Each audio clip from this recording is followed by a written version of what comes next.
Bonjour à tous. Aujourd'hui, je vous parle de la manière dont on peut s'inspirer de l'oufouettisme dans la gouvernance moderne. Vous savez, les valeurs de l'oufouettisme reposent sur la paix, l'intégration africaine, le développement. Alors, concernant la paix, je reviens toujours au Mali, qui est mon pays d'origine. Le Mali qui a refusé l'accord d'Alger.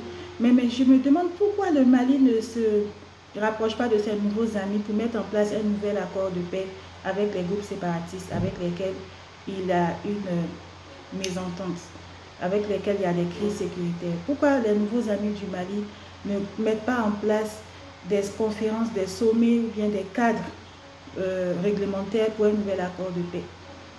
Deuxièmement, en parlant de développement, qui est une valeur de l'oufouettisme, parce que l'oufouettisme se repose sur la recherche de la prospérité. Il faut valoriser nos matières premières dans le cadre, s'appuyer sur l'artisanat pour développer une industrie qui va permettre de valoriser nos matières premières. Dans le cadre, par exemple, dans le domaine de l'agroalimentaire, dans le domaine cosmétique. Et aussi, il y a un domaine important qui est le domaine de l'art contemporain africain. L'art contemporain africain a une grande place dans le domaine du luxe, dans le secteur du luxe, l'art contemporain africain. Vous avez par exemple des objets d'art comme des cannes qui sont confectionnées au Bénin, qui sont des attributs du pouvoir, qui ont une grande valeur, qui sont confectionnés par des artisans dans la cour royale du Bénin.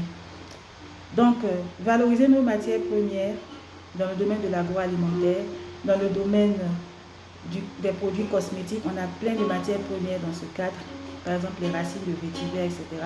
Et dans le domaine de l'art contemporain. Troisièmement, l'intégration africaine, à mon avis, on met de côté des acteurs qui sont les acteurs religieux.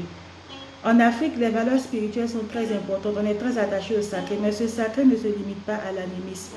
Il y a le christianisme, il y a l'islam, il y a d'autres religions. On doit mettre en place une intégration africaine basée sur les valeurs, sur le dialogue interreligieux et redonner à la religion sa vraie place.